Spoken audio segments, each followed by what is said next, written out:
Hello mga kabetchay, ngayong araw nga pala ako ay maglilipad ng aking tanim. Yung nakaraang linggo, ito ay akin ibininhi. Ngayong kailangan ko na po siyang ilipat.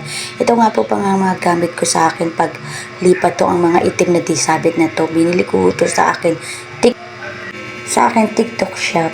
Ito nga pala ang aking taga-video, tinamo. Hindi yung tinutok sa akin ginagawa.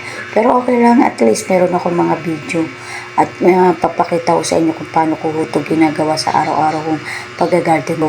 Ito nga po ang aking mga vlog ay about sa aking mga garden. Kahit to small ang inyong space, at least meron pa rin o kanin. Maganda ho yung gawain dito sa bahay araw-araw para meron o kayong naaani. Napakamahal po ngayon ng gulay.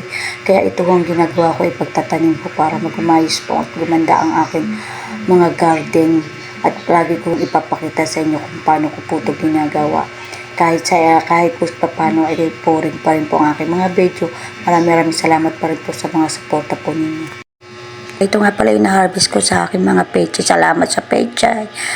See you sa next video.